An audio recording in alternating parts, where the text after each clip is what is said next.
after that. Tim, is that how you envisioned it going? The body shots? Is the body shots what you felt would be the key? I thought it was going to last a bit longer. I thought I'm going to slow him down even more, but he started slowing down from round 3, and I just slowly started picking it up. So yeah, I think it was a mixture of body and head because the head shots dropped him. Were you surprised at all with the towel being thrown in? No, I knew he was feeling every shot, and it was only going down here where I felt that I was picking it up every minute, and it was just a matter of time to get even worse and worse. So I think the corner did a good job. Timmy, we see something new with you every time, and there's always a clear sign of evolution. And it did seem like body punching has just become an unbelievable arsenal. Is that fair to say that you have really started to develop it? You break people down physically and mentally when you start getting to the body. And, I showed it with Jeff Warren, I showed it here. I've got a lot of different punches in my arsenal. Still testing them out, on different opponents. So again, I was happy with the result. Tim, were you concerned about the head cut? No, I didn't worry about it at all. I knew it was a head clash from round 2. Came back to the corner. It wasn't really. A little bit came in my eye, but could have cared less. This is boxing, not dancing. Did you feel a little bit rushed, Timmy, in that first round? Maybe? Yeah. Like, were you trying to catch him in that lead left hook? Look, the crowd was insane. Not many people get to experience such a crowd and such an atmosphere, even the whole walkout. So I think that round 1 I was a bit too excited, which now comes with experience. In round 2, round 3, I was able to slow it down, be able to just not rush and be able to pick my certain shots. Again, I was rushing a bit. Wasn't 100% happy with that performance. What's going through your mind when you're smiling at a guy and you're beating him down and you can see the life training from his eyes? And like from where we were sitting, you could see that Dennis didn't want much more of that. Yeah, well look, I was 3 steps ahead of him. I knew when he was punching certain shots. I predicted it all. And that's the whole thing about boxing, is that you just, again, Ben Dennis said correctly, the soul taker. It's boxing. Is that the new nickname? You happy with that? It's pretty cruel. It's pretty cruel. I'm not like that as a person. But in the ring, that's what I'm all about. Tim, is it time for you to fight for a world title? Is that the next fight? Look, I don't think we need to rush.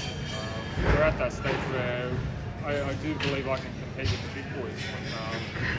Charlo got rid of Hogan in 7, I think in 5, so my pace was a bit more quicker than Charlo's. I want an international fight. I want to be recognised globally. I want to be a global boxing star. That's my goal. It's always been my goal. And I think I need those big names. There's a few boys that are really interesting. Question for Clem Jennings then. There are some names: Charlo, Castano, Liam Smith. I know Tim's going to defer to you every time. In a perfect world, who would it be? I think in a perfect world, we'd love the straps. There's not too many of those names are of any concern. Tim once again tonight showed that while plenty will say he's not at the right level, he keeps winning. And so they know overseas where Timmy's at, and the next stage for us is to plant him over there and show his style to the American market. And very quickly Tim Tszyu's name will be on the world stage. If it ends up being Castano, Charlo, have it out and Charlo wins, every chance Timmy will be mandatory for Charlo, which would be a unification ton of straps. Let's see, it's all a political game. We'll see how it all falls, but I can say this, we will stay busy regardless, and we will be working from tomorrow on securing his next fight. Like, the Zerafa thing's going to come up again. I feel like, well, I'll let you say it, Tim. What's the Zerafa fight do for you? Keeps me busy. Not for too long, I wouldn't have thought. Look, our plan will be to look at now some quality international opponents, and based on what we've seen tonight and knowing going forward, we will be doing our best to bring those opponents to Australia, so that we can experience this. We don't want to necessarily go to the US and fight in an empty studio when we can bring them here and do that. So we'll be moving onward and upward as we have from day I'll one. fight anywhere though. If you said in the ring you would come here again, you have a stadium could hold 30,000. Is that the sort of thing you look at coming back to Newcastle fighting there? We'd love to. I mean, Newcastle, you guys all heard it yourself. We told the world that we're going to Newcastle and there'll be nothing like it. And for this young bloke, I'm the proudest guy on earth that he got to experience that. If we never come back to the entertainment centre, that's a life memory. Maybe the next time we do come back, we do go to the stadium. And wouldn't that be wonderful if we could bring someone back for a strap? And everything's on the open market for us. We are in such a great position. We have to sit and watch how the dominoes fall. But this young bloke has proven once again tonight that he is a special athlete and 18-0. The numbers tell the story. 26, 18-0. There's only 4 blokes that have been able to go the distance with him. You're blasting everybody and you've got the world at your feet. How does it feel? Not satisfied. No. Not satisfied. I haven't achieved anything in my eyes yet. My dad was an undisputed world champion for 10 years. What have I done? Again, give me a few years.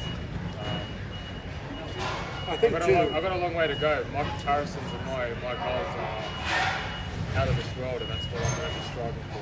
You know, we often see guys. Tim, have you spoken to your dad already? Yeah, I just spoke to him just then. All right, what did he say? Couldn't really hear him so much, but he was pretty happy. He was on the channel in Russia because they televised it there, so you could tell he was happy. He always says, "Don't get hurt, don't hurt the face." This is a headbutt. This is a headbutt. So it's you're alright. ringing me later saying, how'd that happen? I mean, you've been knocked before for giving Tim fights at the time that people from the outside, like Wade Ryan, thought maybe he wasn't ready for. Yeah, I remember that. That's how you build a world champion, by putting him in against the best at the time and better than him so that he can learn each time. How impressed are you with his evolution? Oh, look, it's 4 years, 18 fights, 18 wins. And there was some time early in Tim's career where he was heavily compared to his father, and that wasn't fair, but that was normal. We expected that. He's grown out of that now. Tim's his own man. People, the media and everyone address Tim now not as Kostra's son.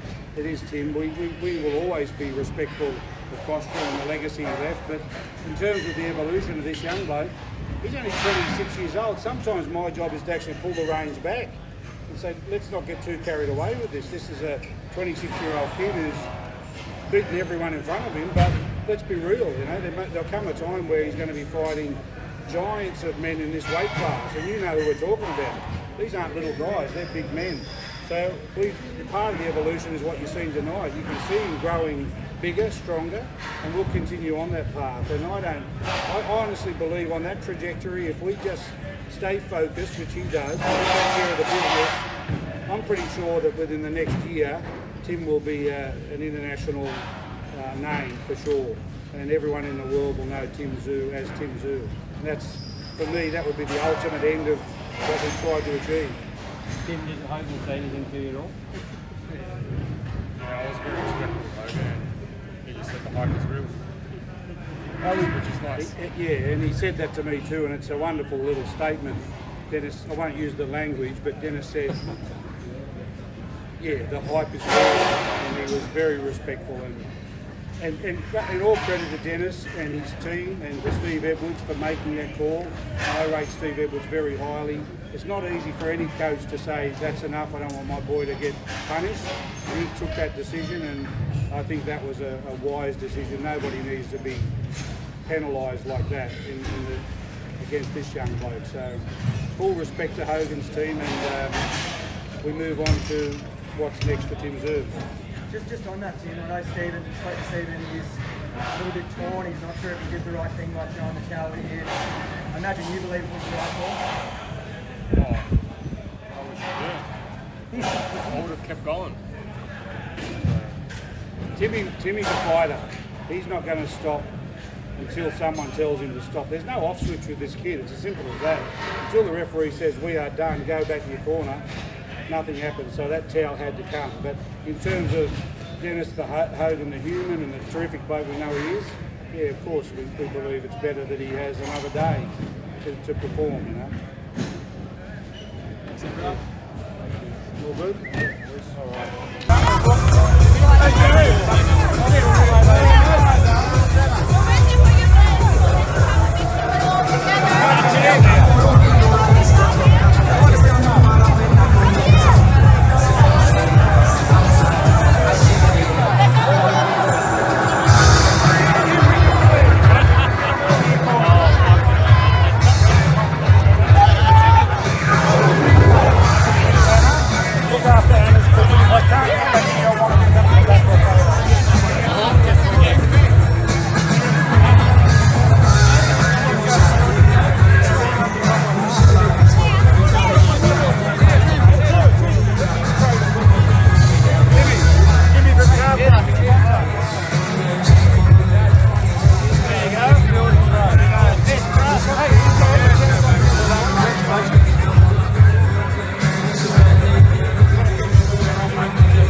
Guys, as we go.